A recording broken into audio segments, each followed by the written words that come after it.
Dear God, when shall we be free?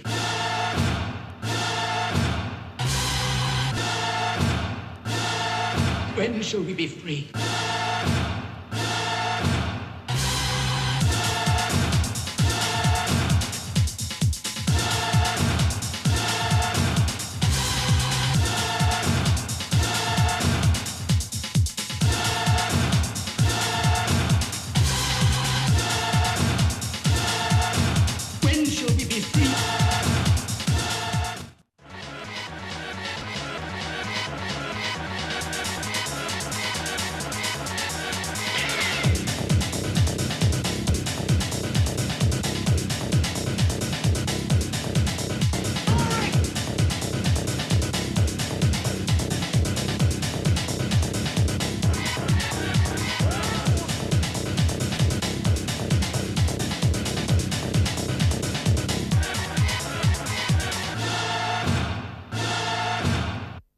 We'd like to introduce a band who really have been fine entertainers for the show this morning. Miss Dorothy and his Fools in Love.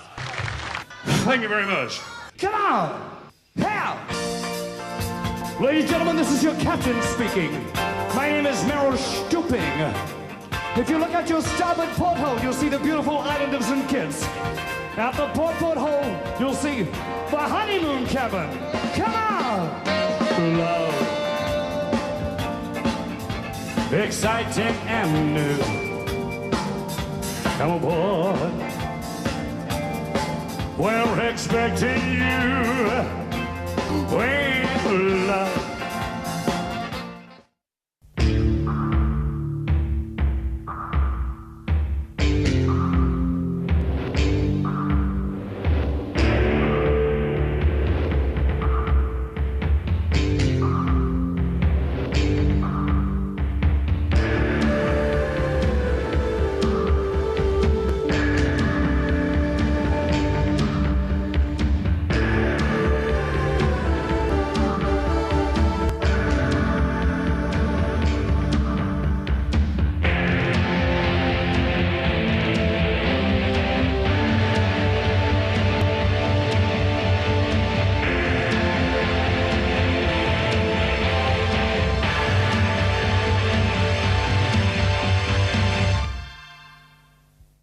Well, the rest is complete blank.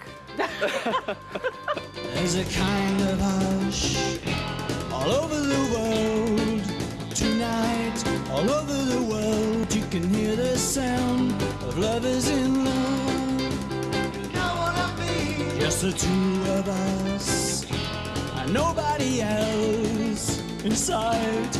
Nobody else, and I'm feeling good just holding you tight. So listen very carefully, close enough.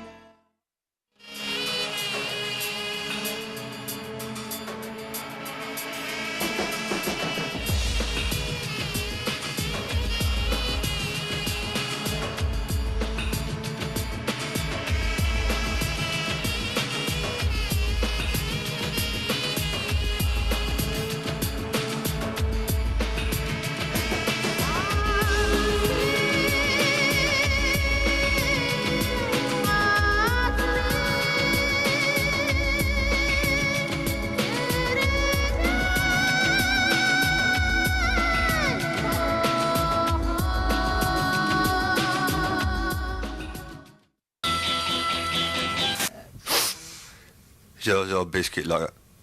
Hey? Zsa who?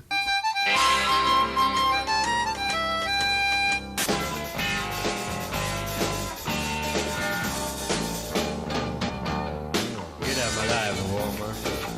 You don't need me no more.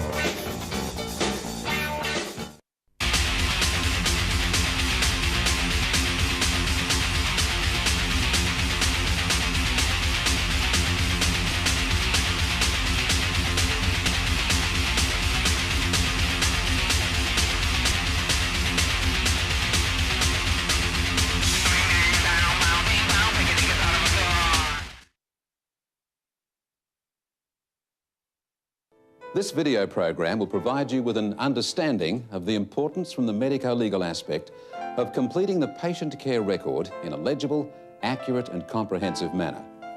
Also, the possible difficulties that may be encountered as a result of failure to complete the PCR in that manner will be demonstrated. If the patient subsequently dies, then the PCR will be part of the documentation which is examined by the coroner on investigating the death. If he sees fit, he may require the ambulance officer who completed the PCR to give evidence at the coronial inquest, which may be held at a later date. If there's time while the patient's being transported to hospital, I'll do it then. The other common circumstance in which the patient care record is subject to legal scrutiny is if there is litigation arising out of the incident from which the patient suffers injury, or alternatively, litigation arising out of the treatment provided to the patient, either by the ambulance service or by the hospital to which the patient is transported. Solicitors acting for a patient who is aggrieved by the treatment received can obtain a copy of the ambulance service's records, which will include the PCR, by use of the Freedom of Information Act. We'll look after her.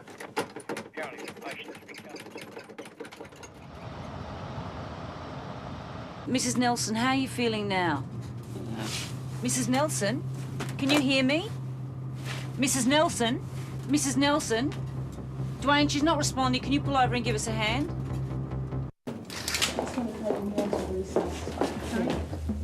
Hello, can you hear me?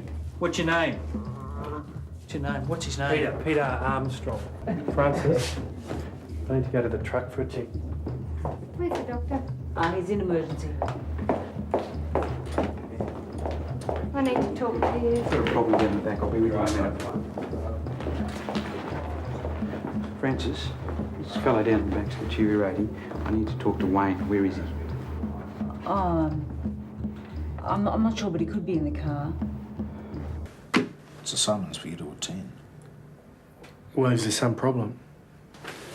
Today, in the coroner's court, evidence was presented in the case concerning Peter Armstrong, who died of injuries sustained as a result of a motor vehicle accident in May 1991. Would that change your opinion that the patient was drunk at the time of the accident? Yes, I guess it could. But I don't recall any bottle of brandy. I don't think there's very much you can remember, Mr. Depler. Your Worship, I object to that remark. Yes, Mr. Libovitz.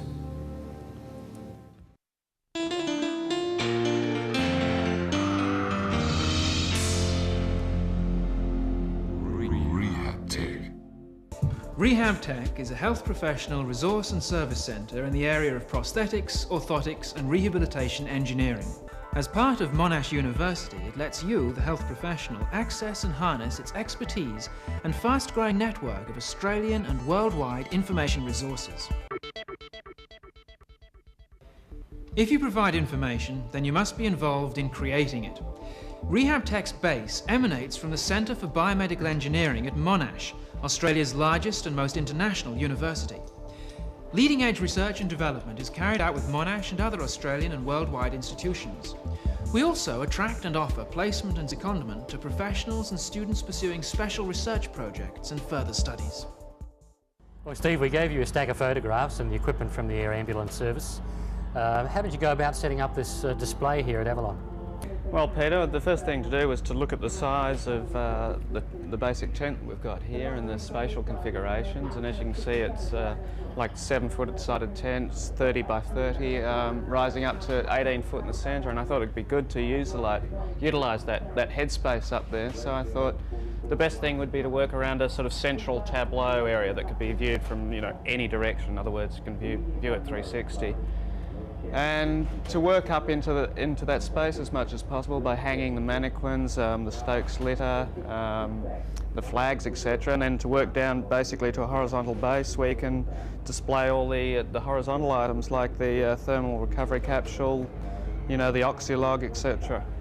There, and then to spin all the other exhibits off that, so you can walk all the way around and see different things and get different views from wherever you are in the tent. And that's all built around the corporate colours of the organisation? Yeah, well, I thought I'd use the red and white as the basic background colours to display everything off. And yeah, that seems to work well with all the safety colours. It certainly does. It's a tremendous display. Congratulations and many thanks for your help. Thanks, Peter. Named after prominent Australian Sir John Monash, Monash University was established by an Act of Parliament in 1958, making it the first university to be established in the state of Victoria for 106 years. Since its first intake of students in 1961, with 363 students, it has grown from a single campus at Clayton, which is located 25k south of Melbourne, to 6 campuses in Victoria, with a total student population of over 48,000. Monash has a vision in the world to lead the way in higher education. We are passionate about offering students access to knowledge and special skills that a quality education can deliver, whatever their background. Indigenous students can receive support while studying at Monash University via the Centre for Australian Indigenous Studies. CASE is located at both the Clayton and Gippsland campuses, with the administration for the Indigenous Access Scheme being managed from Clayton. CASE is a meeting place for Indigenous students. Students can relax over a coffee in the common room, have access to computer facilities, which includes free email and internet access. Students can form study groups with other students, and also access a unique and specialised collection of Aboriginal affairs at the Elizabeth Eggleston Memorial Library. Indigenous students also receive the following support: assistance with Monash University application and enrolments, access to ATAS tutoring, assistance regarding AB study payments, housing, finance, health, support in crisis and scholarships. When I found out that I got into science at Monash, I couldn't believe it. I've always wanted to study here.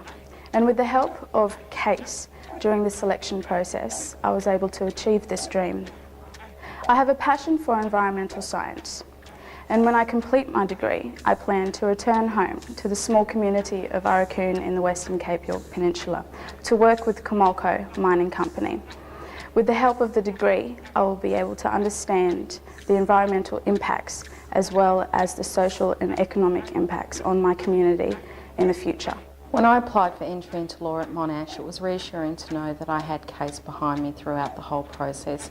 For years I debated about studying law and working more closely with our communities on legal issues, and I know that now with the support of CASE and also a lot of hard work that will become a reality. Just as long as people know that there's so many opportunities, and it's not, for me it's science and it's zoology, but for other people, you know, it could be the arts, or it could be engineering, or it could be maths, or it could be, you know, anything, drama, music, anything you can think of that you might have an interest in. You can study here and, you know, get your foot in the door and study and meet all the people that might be interested in the same thing as you, and you can take it further. You can go anywhere you want with it, or you can take it back home and you can teach people back home. You can, whatever you want to do, you can do it.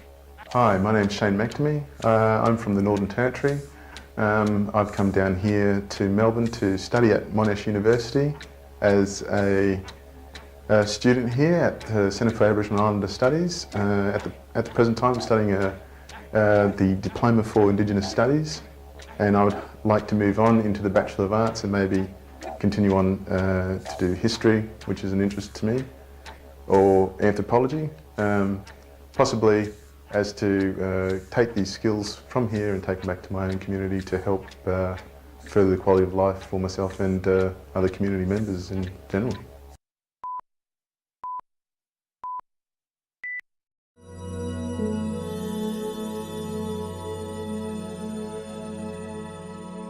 Although Professor Liao Jun's only been here in the Faculty of Art and Design at Monash University for a brief period, for us it's been a delightful opportunity to have his presence, and also a unique opportunity for us to see contemporary Chinese painting and to have it exhibited here in the faculty. So it's been an educational experience, and it's been an extremely enjoyable experience.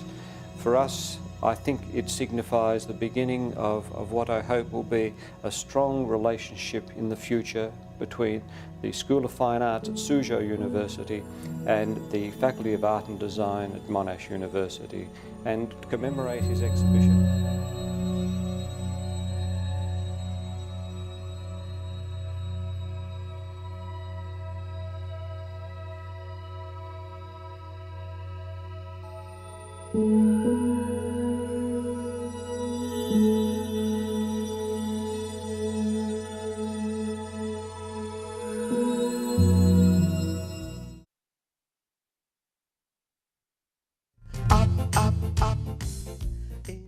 Hi, I'm Paul Jemison, and today I've got a reggae song for you. Reggae is a rhythm from a faraway island called Jamaica. That's where I come from. Mum or Dad might show you where that is on a map of the world or a globe. Anyway, this is a happy song about just walking along. Can you do that with me? Just walking along. And when you hear me sing these words, sing along with me. Sometimes we get up early, sometimes we get up late. I hear the sparrows singing, that's how we start the day. Sometimes we're very busy, we all have jobs to do. When all our work is finished, I sing a happy tune. Yeah, I go walking along, singing a happy song. I go walking along, singing a happy song. Come on, let's go. $2.50, Jason. But I got this stuff. Oh, $3, you young crim. And a Tim Tam? And a Tim Tam, but only on delivery. And make sure he's got the cheese grater with him. He's no use to me without the cheese grater.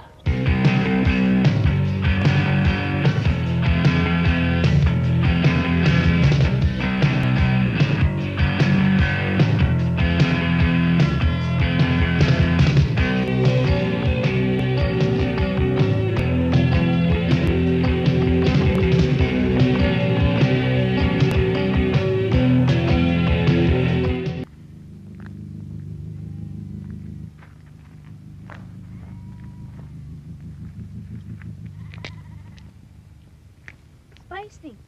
Crashed Earth this morning. God.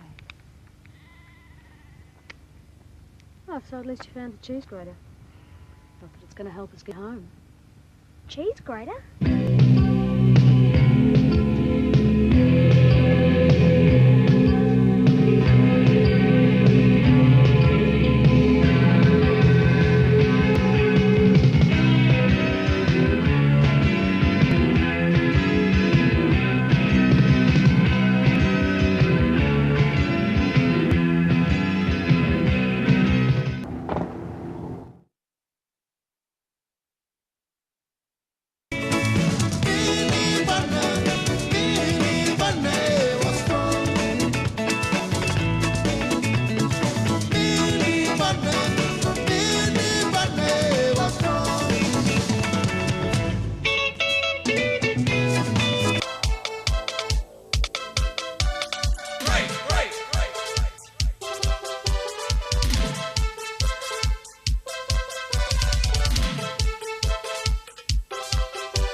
In this exhibition, we look at some 55 years of Albert Tucker's artistic life.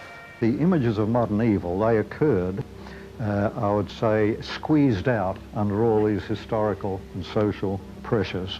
And then the Australian nostalgic memories took over. One of the forms that emerged, as you would know, is a kind of hatchet Antipodean head. John Olsen is one of Australia's most accomplished artists. His whole output is characterised by an extraordinary vitality and inventiveness. The story is of Joe Lynch, who is a friend of Slessor's. And the interviewed country is an aesthetic idea.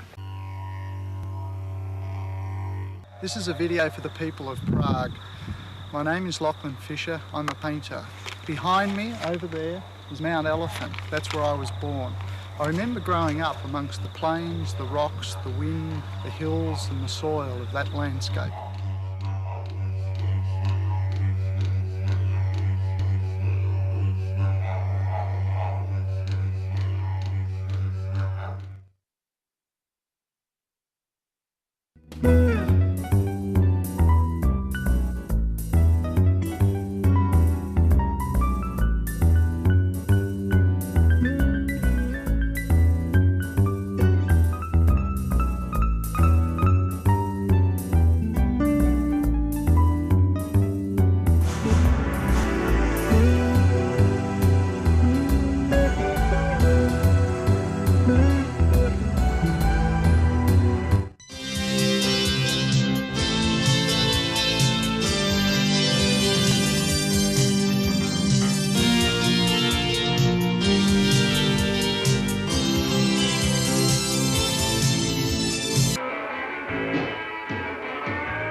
He said, these places, they're full of sharks.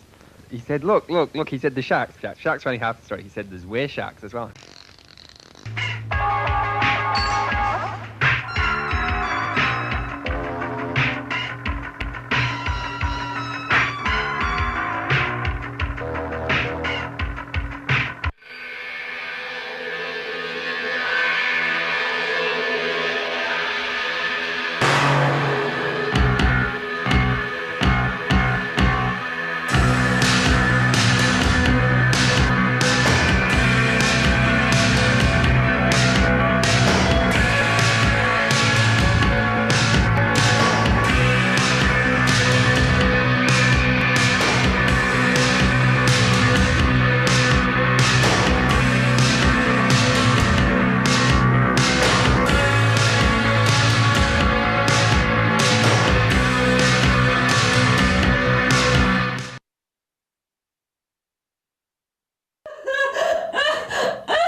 You can't!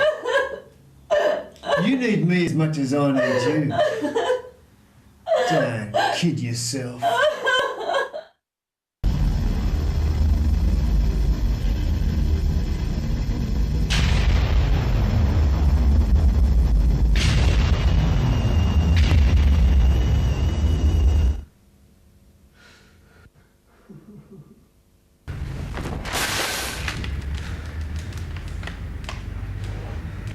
Can you bring my girlfriend? No, I can't. What's the good of talking to you then, eh? Peter, I can't bring your girlfriend here, but talking to Dr. Casey might help, and he'd like you to keep your appointment with him. Look, I've been seeing him for 2 years, and what good has it done me, eh?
safe driving techniques. There are careful and careless drivers. Driving technique is an important key to forklift safety.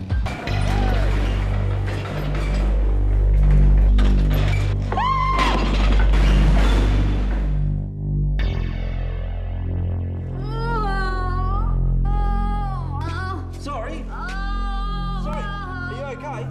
This driver was in a frantic hurry, which is a major cause of accidents. Somebody call an ambulance! Let's review this accident. The mast of a forklift is in many cases at least 3 meters high and can easily contact overhead obstacles such as doorways, sprinkler systems, pipes, and perhaps most dangerous of all, power lines.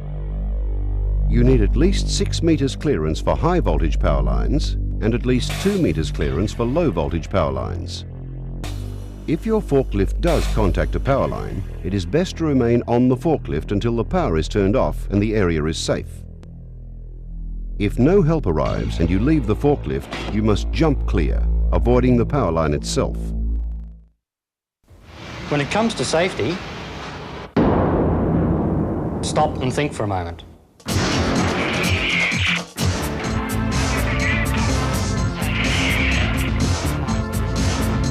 Whilst building sites are high-risk areas, in particular high-rise construction, the frequency of incidents can be reduced by maintaining and following a few simple and safe work practices.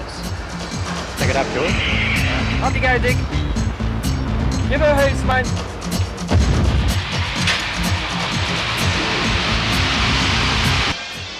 Safety officers on the site need your help if they are going to be able to help you. Make certain that someone knows where you are. And of course, never enter a hard hat zone without your hard hat.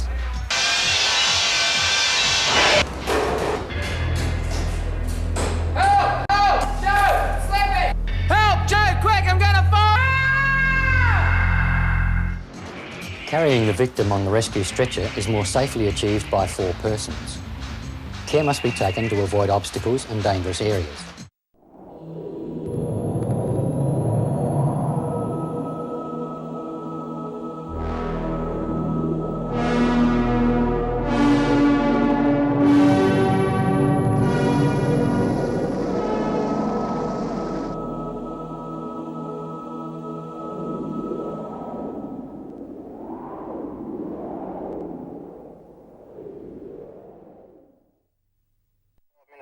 Quick, permission to fire 190-904. You have permission. Firing in 10 seconds. Yeah, right, fire, Ronnie. Righto, bullseye.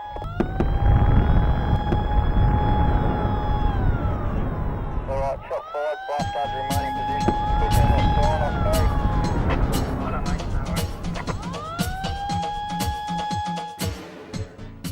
Mining safety has improved markedly over the last 100 years. Gone are the days when tunnel collapses and gas leaks were an everyday occurrence and mining was a dangerous occupation. Despite improvements in mining technology and working conditions, many potential hazards still exist. Often you'll be working with heavy machinery and hazardous substances. You need to know how to approach these situations safely to minimize the risks. If you're careless, you can endanger yourself, your workmates, and the productivity of your company. It is your responsibility to take proper precautions and follow the rules and guidelines of your workplace to reduce the chances of an accident. In this program, you will learn what you need to know to remain safe when working underground, in the open pit, in the mill, and around vehicles. This video deals with legislation, rules and regulations, general safety, tagging, isolation, permits and defect reports, and traffic and mobile equipment rules. When you've finished using your PPE, remove it and store it correctly. Knowing your way around the mine means you can quickly evacuate in an emergency. It also means you'll avoid wandering into dangerous areas.